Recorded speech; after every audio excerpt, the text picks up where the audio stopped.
Olá, começa agora mais um Documentação, o programa que traz o Brasil para dentro da sua tela. Histórias de brasileiros com informação e entretenimento. Hoje nós vamos conhecer a história da construção de Brasília contada por 50 mulheres que chegaram ao Planalto Central entre os anos de 1956 e 1960. São mulheres das mais diferentes profissões e classes sociais que dão depoimentos cheios de emoção. O documentário é uma nova e feminina forma de recuperar a história da mudança da capital para o interior do país. Tempos de poeira e entusiasmo para contribuir com o sonho de Juscelino Kubitschek, Niemeyer e Lúcio Costa. Poeira e Batom no Planalto Central, de Tânia Fontinelli Mourão e Tânia Quaresma. Hoje vamos assistir a primeira parte do documentário. Na semana que vem o filme continua. Vamos ver.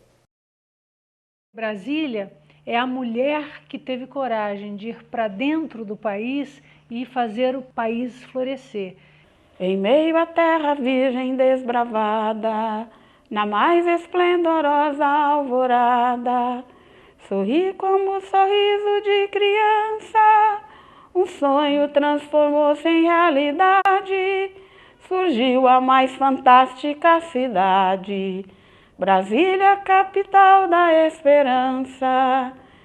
Nós somos acostumados com a poeira e com a lama, porque a gente tomava banho, passava um pó e aí um batom e vinha, né?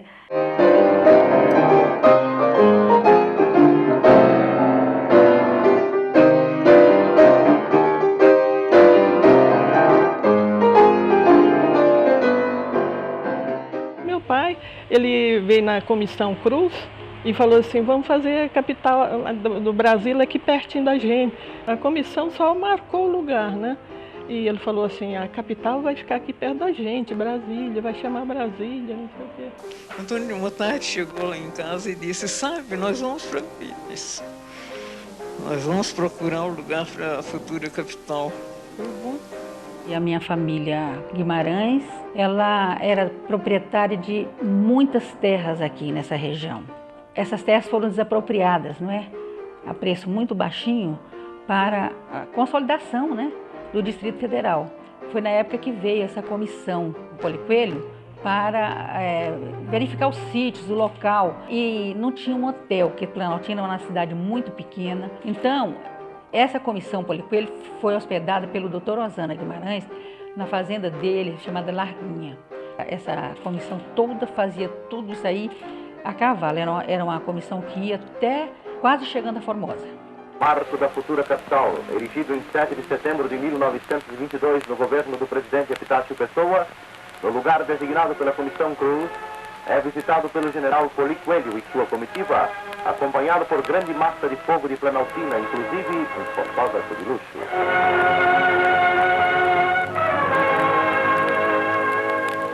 O jovem Antônio Soares Neto, Toniquinho, levantou o braço. Ele disse, se eleito for, o senhor cumprirá o dispositivo constitucional que determina a transferência da capital do Rio de Janeiro para Planalto Central? Quando a Toniquinho me colocou o problema, respondi prontamente. Se a Constituição exige a construção da nova capital do Brasil, vou respeitá-la e construirei a nova capital do Brasil, no Planalto Central. E fez a nossa capital em 3 anos e 11 meses. A Fazenda do Gama foi um dos primeiros contatos para marcar aonde seria o Catetinho, que seria a moradia do Juscelino. Ele morava no Palácio do Catete, daí Catetinho, né? Um belo dia, a dona Sara me telefonou e me convidou para vir a Brasília para o lançamento da pedra fundamental da Catedral Metropolitana. Daí nós fomos para a inauguração. Foi uma missa campal, eles tinham armado uma tenda maravilhosa. Todos os meios de transporte foram usados para que aproximadamente 15 mil pessoas pudessem estar presentes à primeira missa realizada em Brasília, a futura capital do Brasil.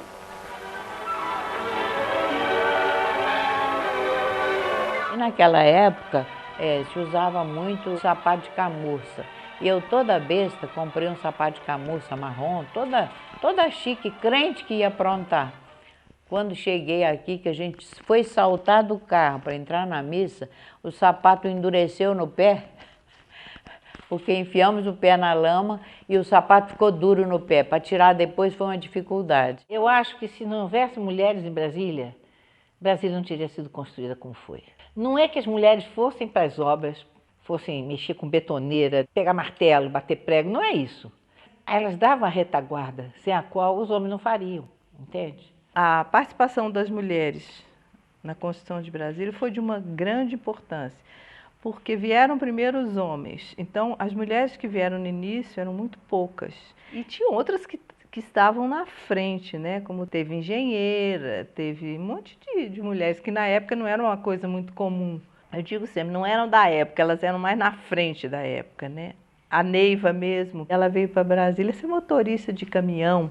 Eu era motorista de caminhão, tinha uma vida, qualquer pessoa, qualquer mulher que gosta de trabalhar devia até invejar. De um dia para outro, descortinou a vida. Eu comecei a ver e ouvir os espíritos. Mamãe trabalhava à noite, quase a noite inteira, em cima de uma prancheta, fazendo a medição das fazendas, ajudando meu pai, porque ele saía para o campo e ela ficava em casa. Então ela passava o tempo todo fazendo esses mapas e datilografando, naquela época não tinha computador, para desapropriar as terras. Daí é que você poderia dar o começo, então, a Brasília. Desenhava, calculava dia e noite, porque o Juscelino deu um prazo. Eu quero para 5 anos, o que deveria ser em 50. Eu cheguei em Brasília aos 13 anos de idade, com meu pai, que foi a primeira família de engenheiros a chegar em Brasília. Nós morávamos em Goiânia, eu, minha mãe e meus 3 irmãos. Ele chegou em casa e disse, amanhã nós vamos para Brasília, de mudança. Minha mãe, vamos. A gente chegou em novembro de 1956. E aí a gente ficou durante o ano de 1957, a gente ficou indo e vindo todo final de semana e férias, porque não tinha escola. Em 1958 ele conseguiu fazer o ginásio Brasília para que as famílias pudessem trazer os filhos, que era o problema maior da época. Mas a gente lembra tudo com muito carinho, né? Porque meu pai também era uma pessoa muito alegre, tudo para ele era festa, felicidade, tudo bem. O JK fez uma coisa que é a Caravana da Integração Nacional. Esse foi um dos momentos históricos mais bonitos do Brasil. Saiu uma caravana do Nordeste, outra caravana do Sul, outra caravana do Oeste e outra caravana do Norte. E essas caravanas deviam se encontrar aqui em Brasília, antes da inauguração. E o JK recebia cada caravana dessa. Esses carros foram os primeiros carros produzidos no Brasil. Foi a indústria brasileira que botou os carros à disposição desta caravana. Em frente à matriz de Nazaré, tem lugar a reunião de veículos que comporão a coluna norte da Caravana de Integração Nacional. Brasília ainda está longe, mas o ânimo dos pioneiros é grande. A coluna norte avança para o local, onde o bravo e destemido engenheiro do progresso, Bernardo Saião, encontrou a morte quando lutava de igual para igual contra a densa floresta. Foi um choque enorme para todos nós, né? Porque um acidente assim, você não pensa. E foi um acidente na estrada, então uma coisa muito inesperada. Quando nós estávamos já na fazenda da Grande do Torto, começou a chegar muita gente para morar ali. Aquilo a gente não acreditava. Eu nunca pensava que ia ser uma coisa tão maravilhosa. A gente ficava encantada, mas também ficava assustada com tanta gente chegando. Em julho de 59, vi os ministérios todos ainda em formação e a cidade toda não existia. A rodoviária era um movimento de terra só. Mas como tudo aqui se fazia do dia para a noite, eu acreditava que realmente ia estar pronta a cidade no dia da inauguração, né? E eu morava em Belo Horizonte. Então tinha saído a novidade de começar a construir a mudança da capital, do Rio de Janeiro para que ainda não sabia o lugar, mas havia de ser ou em Minas, que umas pessoas queriam, né? Ou aqui em Brasília. Então, nesta ocasião, eu resolvi, sem nem mesmo falar com o marido, que ele mandasse a mudança, que nós íamos mudar de Belo Horizonte. E assim nós mudamos. Aqui para Brasília, morei no Núcleo Bandeirante, na primeira avenida. Não tinha ainda nada. E nós, então, conseguimos uma casa de madeira, muito simples, mas era grande. Só nesta minha casa, no Núcleo Bandeirante, que tinha água. Nas outras não tinha. Brasília era muito falada no Nordeste, né? Eu sou do Nordeste, sou do interior, e era de praxe pessoas virem para cá, para ajudar na construção de Brasília. Eram caminhões e caminhões que vinham lá do Nordeste, vindo para cá com pessoas para trabalharem aqui na construção de Brasília. Houve um concurso para os professores, né, virem para cá. Eu tive sorte que eu fui das primeiras em música. Fui logo chamada para o primeiro colégio que teve aqui, foi o Colégio Caseb. Brasília surgiu para mim como uma esperança de vida, porque eu era garota ainda, jovem, querendo mudar de vida, e o Brasil estava muito atrasado, precisando de melhorar. Surgiu a aprovação de Brasília. Começou, então, a construção. A Juscelino chamou nós para Brasília. Brasília disse que não dava nada. A Juscelino me deu tudo, né? Mandou trator e mandou tudo aqui, né? E nós ficamos morando aqui. Aí nós plantamos aqui, mas deu bonito, né? Aí a primeira colheita que nós fizemos, aí Canegai levou tudo para o presidente Juscelino. Aí ele ficou contente, né? Ele falou assim, nossa, que bom, chama mais japonês.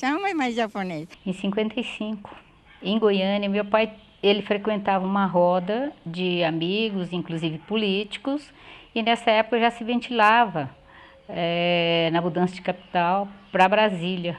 Então o Juscelino, circulando aqui com ele, todo assim, pois é, e aí, japonês? A japonesada vem ou não vem para Brasília? Meu pai foi e disse assim, mas a terra aqui é muito ruim. Aí o Juscelino respondeu, se fosse boa a terra não precisava de japonês, né? Então foi assim que deu início a vinda da colônia japonesa aqui para Brasília. De início, 20 famílias. Aquela cultura japonesa, verdura, saiu muito verdura, não precisa trazer de São Paulo.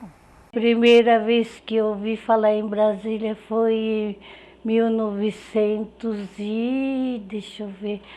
58, né? Diz que é o lugar que tinha muito índio, que não tinha civilização nenhuma, meio do mato, cerrado, né?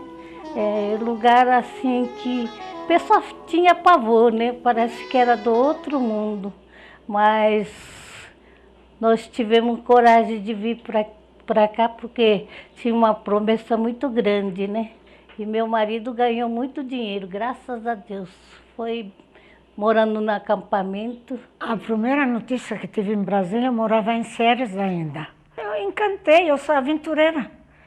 Saí da minha terra com 19 anos para casar com um jovem igual eu, para vir para o Brasil de uma vez. Tem que ser aventureiro, né? O avião que vinha da Guiana me pegou em Macapá e eu vim. Quando chegou aqui em Brasília, ele sobrevoou Brasília e olhou, olha, aqui será a futura capital do Brasil. Aí eu olhei assim, só tinha aquela terra vermelha, né? O esqueleto, os ministérios, eu falei, para que eu venho? Eu, uma jovem de 6 para 7 anos, vim vivenciar e construir toda a minha visão de mundo a partir de Brasília. Eu tomei consciência da existência de Brasília quando eu vim para Brasília, morar em Brasília. Pousei naquele aeroporto de madeira que existia em Brasília. Tenho memórias de descer num lugar que era um descampado.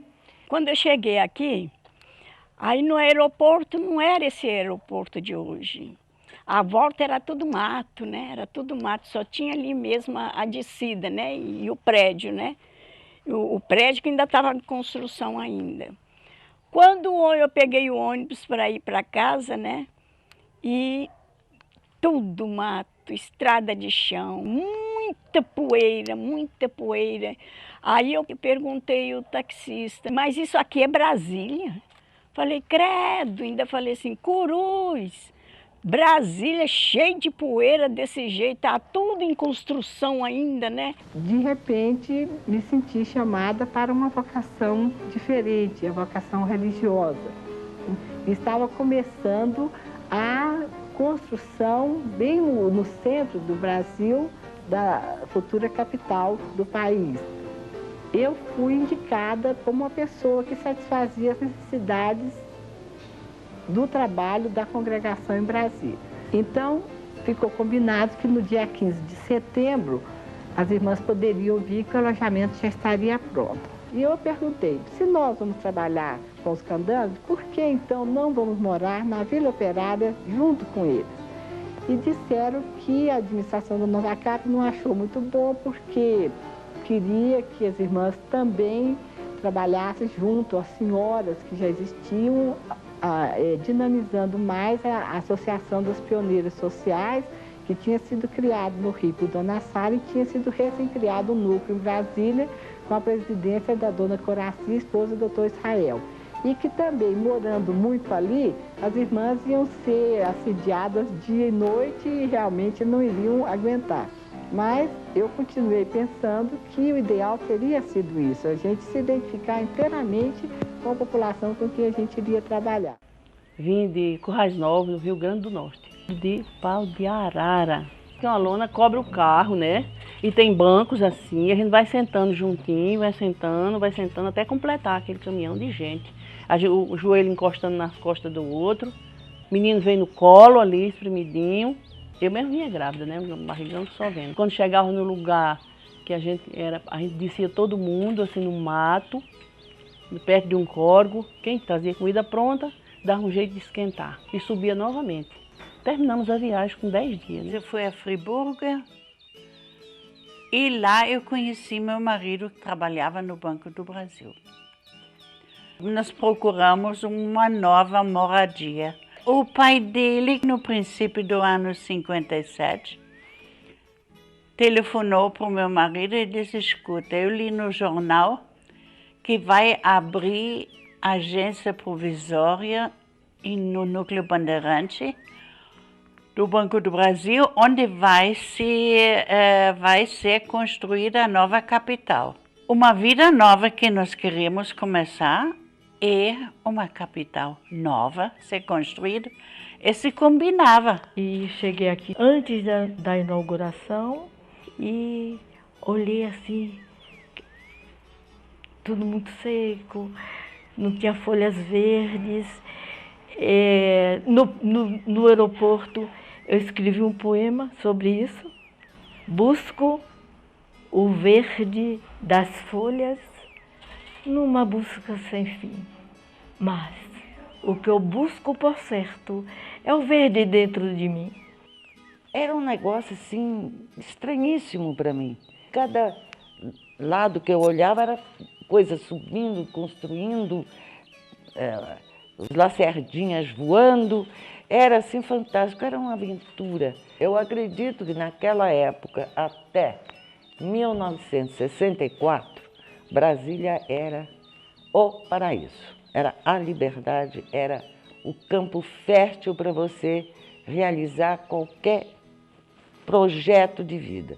Aqui em Brasília, eu aprendi a ser independente, ser uma mulher assim que podia expressar no meio político, no meio social, dos empresários que estavam em Brasília. Eu podia chegar para eles, reivindicar direitos para empregados deles, entendeu? O papel das mulheres naquela época era uma seriedade fora de série, era uma coisa muito boa. Era um conjunto assim, parecia uma família, representava muita coisa. Naquele tempo aqui a senhora não sabia quem era o bom, quem era o ruim, parecia uma irmandade. A dona Sara Kubitschek, ela morou numa casa de madeira. Ela morou. Então, eu digo para a senhora, todo mundo era igual. Ser mulher em Brasília não era fácil, porque faltava tudo, na realidade. E meu marido resolveu comprar uma Kombi, porque nós íamos frequentemente à Cidade Livre, o Núcleo Bandeirante, né? Para comprar carne, não tínhamos açougue aqui, não tínhamos nada. E das quitandas, comprar legumes, frutas, tudo isso. Ser mulher naquela época era como se você fosse um botão de rosa perfumado ali naquele lugar, ali na presença deles, sabe? Que eles admiravam e sentia a alegria de ter um perfume de uma flor ali por perto, né? O que seria desses trabalhadores se não tivesse essas mulheres ali dispostas também a suar e trabalhar ali? Eu tenho muito orgulho de ser pioneira. Naquela época, ser mulher era uma coisa muito difícil. Porque, lembrando que nós estamos no final das décadas de 50 para 60, que é quando começou a emancipação, dizem, a emancipação da mulher. Então, quem era arrojada, como eu fui naquela época, saí da casa dos meus pais, bem instalada, né, com emprego fixo, universitária, e eu iria, então, no caso, para o centro do país para trabalhar aqui, após seleção, né? Eu acho que foi muito difícil para a mulher. Muito difícil, muito sacrifício, saíram das suas origens em busca do Eldorado. Isso aqui era o Eldorado, era a promessa do futuro, era a bênção que Deus mandava na vida de cada família que veio do Nordeste, especialmente do Nordeste, a maioria, não é? Porque veio gente de Minas, veio gente do Sul, e uma era bordadeira, a outra era só cozinheira, a outra era lavadeira, a outra fazia pão, biscoitos. Olha, naquele começo, principalmente, as mulheres elas são parceiras dos homens. A gente percebia que os homens que estavam sozinhos, o rendimento não era o mesmo. Eu vi muitas vezes discussões assim do padre orientando lá, por exemplo, do esposo buscar a esposa, né? Fizemos uma viagem memorável. Viemos de jipe, do Rio de Janeiro até Brasília, em 7 dias dentro de um jipe. E por estradas que não existiam e que nós criamos. Quando chegamos em Goiânia, depois de aventuras mil, algumas muito perigosas, corremos risco de vida várias vezes, lá as pessoas não acreditavam que nós tivéssemos vindo do Rio de Janeiro. Eu olhei e vi uma série de casinhas, que na época era Cidade Livre. Aí eu fiquei olhando e me apaixonei, sinceramente. Foi amor à primeira vista. Havia necessidade imensa de interiorizar a capital. Não era possível continuar o Brasil crescendo só no litoral como se fosse caranguejo. Não tinha condição. Chegamos na Cidade Livre, meu marido já tinha feito uma casinha para nós. Nós botamos armazém porque queríamos trabalhar de tudo. Então eu ficava na porta, falava, vamos entrar. Eles entravam, não deixavam ninguém sair sem comprar. Um cafezinho, uma água, uma fruta. E comecei a cativar os fregueses. 58, 59, 60 na inauguração, em 3 anos eu fiz tantos partos que eu não sei quantos foram. Atendia nos acampamentos. E era longe para sair de uma construção para outra construção. E eu com a bolsa de parto, que eu levava até água fervida para dar um banhozinho, porque chegava lá não tinha água às vezes. Então era luva, instrumental cirúrgico e água, e remédio para os olhos de neném, tudo tinha que levar. Então eu fui mais útil vindo para cá do que eu imaginei. O tio Antônio pediu, disse, Luísa, não vai embora daqui agora, que minha mulher vai ganhar neném. E não tem ninguém, aqui não tem mulher, não tinha quase mulher aqui. Aqui não tem ninguém. Eu digo, tá bom. Aí ele disse, o que é que eu vou fazer? Ele disse, não, eu vou arranjar uns homens para tu dar comida. Aí arranjou assim nas firmas por ali, umas 10 pessoas. Eu cozinhava carne, verdura e feijão. Tinha uns fogões redondos assim, com um negócio no meio assim, que ele botava querosene. O Núcleo Bandeirante era muito assim, de gente. Eu fiz um barraco lá na Invasão, do IAPI. E meu marido fez uma casa grande e começou a vir nordestino. Só trabalhava para dar comida a esse povo. Lá no Núcleo Bandeirante, todo mundo ali trabalhava. Tinha gente que pegava a roupa dos policiais e vivia daquilo, para lavar.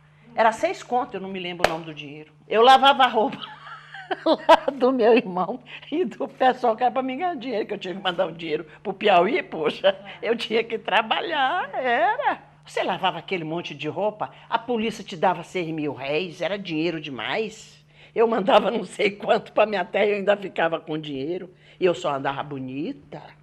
Eu ia ao cinema, comia bem, sobrava dinheiro. O emprego público em Brasília, você sabe ler? Sei. Dê sua carteira. Você já era uma funcionária pública. Na minha época, tem gente aí que ganha muito bem, que entrou na Nova Cap, contador de tijolo carregando. Foram contratados, foram reclassificados, engenheiro, contador. Por quê? Disseram que era contador e naquele tempo não tinha esse negócio. Traz de prova. O hospital lá era de madeira. Era IAPI naquela época, que atendia os funcionários, os empregados das obras, não é? Na verdade, os primeiros tempos não havia consultório. Era só parto. Era parto atrás de parto. Cheguei a alguma ocasião a fazer 20 partos numa noite. O trabalho das mulheres, vamos dizer, foi um trabalho muito intensivo, porque se trabalhava dia e noite. E o hospital não tinha estrutura, não tinha nada. O ensino era uma utopia, né? Era Juscelino, era Darcy Ribeiro, era Anísio Teixeira, só se falava nisso. Eu dava aula no CASEB nos 2 turnos, de 8 a meio-dia. Eu tinha meio-dia 2 para almoçar. 15 para as 2 eu saía para recomeçar o outro turno da tarde. Então eu ficava em 2 turnos, 40 horas por semana. Sábado, os alunos que queriam dar aula de piano, né? Então eu praticamente ficava o sábado repleto de alunos de piano, de manhã à noite. Eu só tinha o domingo para descansar, né? Então a minha vida correu assim. As nossas aulas eram calcadas muito em cima do cachaçinha. Não sei se vocês se lembram daquele que a gente passava as folhas, o mimeógrafo. O mimeógrafo, que era movido a álcool, toda escola tinha um. Era o computador de hoje, era a impressora do computador de hoje. A primeira escola classe era no acampamento dos engenheiros. Ela chama Escola Júlia Kubitschek, por causa da mãe do nosso presidente, né? Puseram nome na escola. Era muito bem organizada, era de 2 andares. Servíamos lanche porque era o propósito dos pioneiros de educação de Brasília de mudar a maneira do ensino no Brasil. Então, quiseram começar por Brasília, que era para a criança ficar o dia todo na escola. Quais crianças que frequentavam? Desde filho de médico até o filho dos empregados. Então, eu me ofereci para ensinar os japoneses a falar português. Tinha japonês até 7 anos, e idosos também. No Núcleo Bandeirante tinha um mercadinho que vendia tudo, né? A verdura, todas as verduras fresquinhas. A gente ia lá, eles tinham pego do outro dia na chácara. Então eu comprava muito lá. Aí eu cheguei lá numa loja, nem vi que o homem era japonês, e comprei alface, couve, comprei tudo que tinha direito. E depois falei para ele, quanto é? Quanto que eu tenho que lhe pagar? Não precisa pagar nada, já pagou. Você, professor meu. Para saber mais sobre as ações do governo voltadas para as mulheres, acesse o site da Secretaria de Políticas para as Mulheres em www.spm.gov.br. Tchau e até o próximo programa com mais Poeira e Batom no Planalto Central.